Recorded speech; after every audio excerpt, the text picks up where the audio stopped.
Good afternoon. Could you tell us your name and your title? My name is James Diamond, and I'm the Director of Operations for the West Central Florida Police Benevolent Association. Okay, and Mr. Diamond, can you tell us a little bit about your background?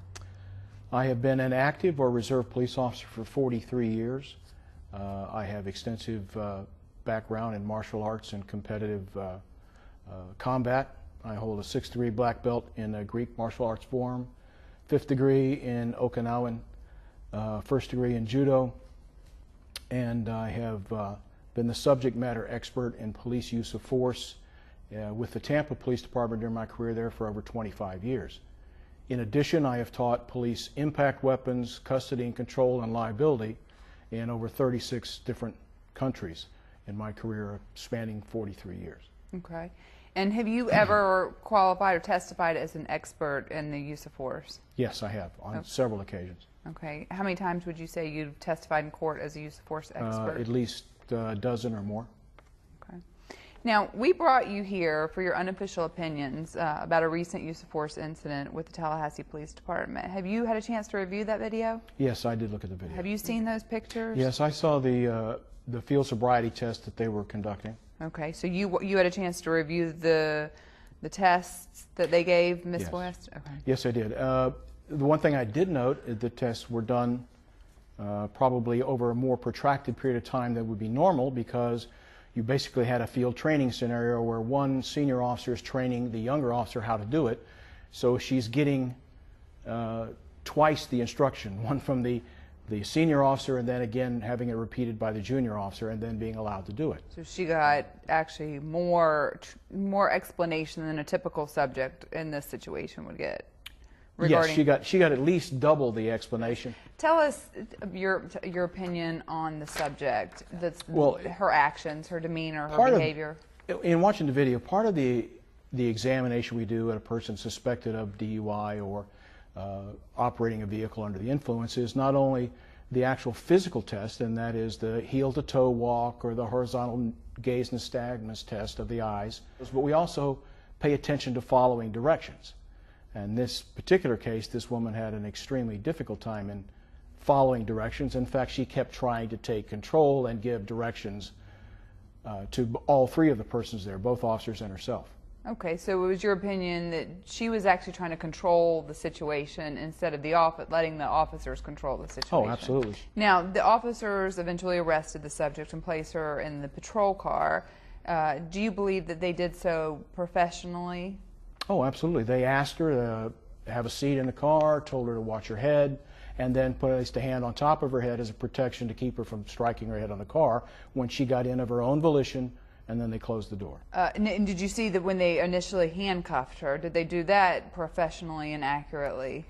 Yeah, I thought that was done rather smoothly. They asked her to turn around and spread her arms as if they were giving her another test, and when she was facing away, they then took control and handcuffed her. It was very smooth. Now, shortly sometime after, the subject slips out of her handcuffs or slips her handcuffs to the front of her person, and the officers respond that they're going to take care of that. I mean, is there a reason that they need to do something about her handcuffs being in the front at that point, or her slipping out of her handcuffs at that point? The handcuffs that are temporary restraints, we put them on people to keep them from being unable to attack us or to harm themselves. In many cases, that results in injury to the officers or to other persons, and they should have immediately done what they did, and that is take her out of the vehicle and reposition the handcuff. The officers have turned their attention back on the subject when she gets her handcuffs off and request her to get out of the car.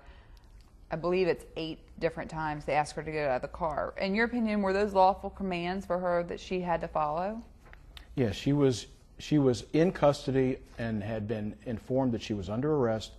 They were giving her clear, non-confusing commands. She just refused to abide by it. And so in your opinion, were they acting professional, even getting her out of the vehicle? They were acting most professionally. So you think that they were actually being extra patient with her? Yes.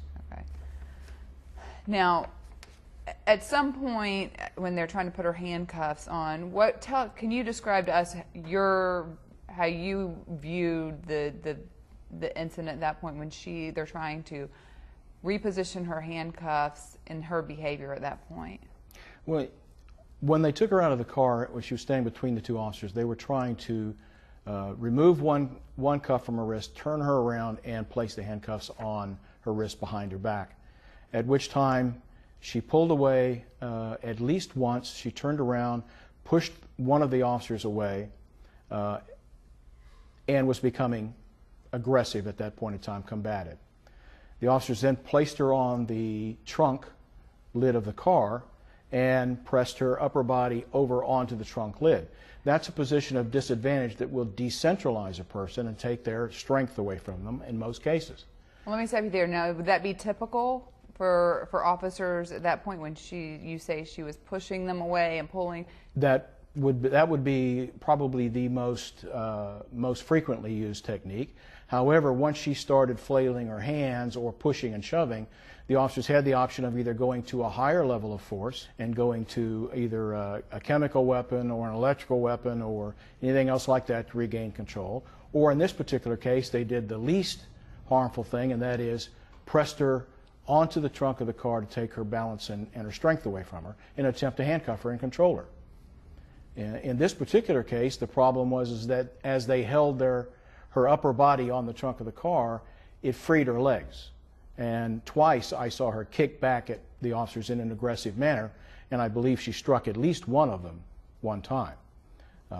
Following that, now that we have control of the hands as a weapon, we now have made the feet and legs a weapon. So the officer's only choice then is to take that person to the ground, put them supine on whatever the surface is, and take their complete balance and strength away and attempt to control them, okay, which is what I saw them do.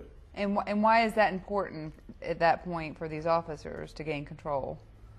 Well, taking people to the ground puts us in a position of dominance where we can control their upper body strength, control their legs, and handcuff their hands. What you want to do is take a person off their feet or take them down. Okay, now, are you aware of any situations where officers have lost control or who have not gained control of the situation with an intoxicated female? It has happened many, many times in our industry, and certainly in my 43-year career. The problem is that most male officers in particular have a tendency to not to want to use force on a female arrestee. I have seen officers hit in the face with handcuffs by a subject who has only one handcuff on as she flails around. I have seen them scratched, I've seen them bitten, I've seen them gouged with nails. The problem is that they are at the advantage because they know how far they'll go. The law enforcement officer is at disadvantage because he is restrained to use only the minimal amount of force. Now, are there two different spectrums or two different use of force levels, one for female, one for male? I mean, are you taught that, or is... No, I think a lot of that's inherent, but what we are taught and what I teach is that you gauge your use of force based on the physical characteristics of the person you're arresting.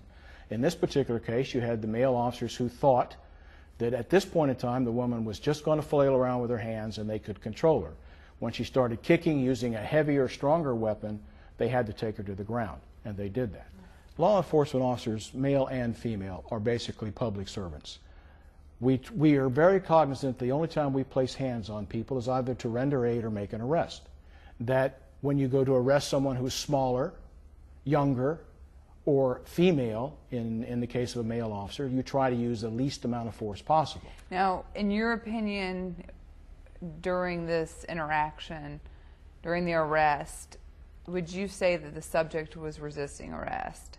Oh, she was resisting arrest from the point of time that they initially placed the handcuffs on her. As soon as they put her hands on, she started yelling no and no and tried to pull away.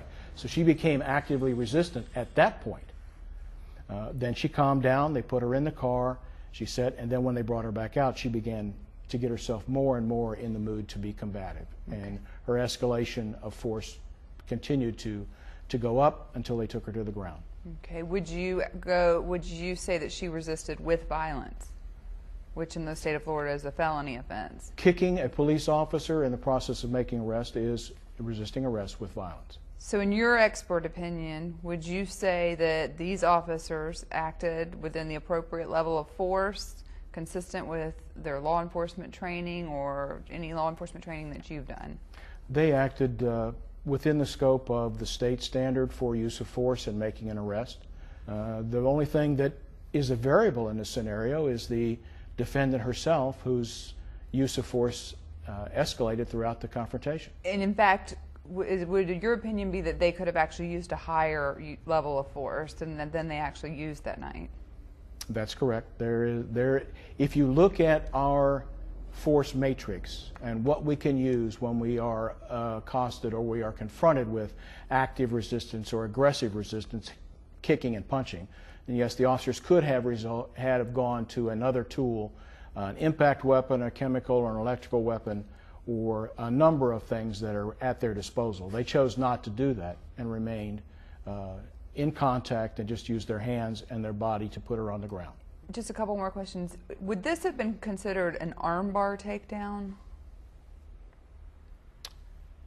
It could have been considered that. However, this was more of basically a hip sweep takedown. The one officer who brought her to the ground rolled her across his hip and then pushed her to the ground, as opposed to forcing her down by an extended arm. Basically, when the officer decided to make an attempt to take her to the ground, because she was already on the trunk lid of the car, she slid off of that, okay, and then went to the ground 2 or 3 feet from that position to the ground level. But what exacerbated that, if you would, is because she had her legs in the air, because she was using them to attack the officers, using her upper body levered against the car to be able to kick. Well, when she slid off the car, she didn't have a foundation under her to help herself, and the officer wasn't aware of that. He was just trying to get her upper body and her down in a supine position on the ground. Right. Okay. So would her injuries have been expected? No, that would not be expected. Possible, most definitely. Has it happened in the past? Most definitely. But it would not be an expectation of a standard takedown that was done. But a broken cheekbone or the orbit of the eye would not be expected. But because she's aggressively trying to strike out the officers and they had to defend themselves, the takedown resulted in an injury that was not expected and nor anticipated.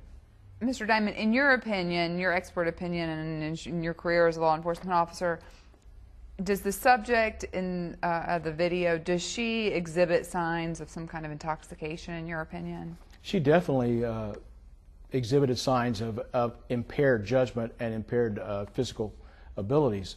Everything from staggering to failing to follow even the most simple commands, and she was not paying attention, nor was I think she was totally aware of the situation she was in.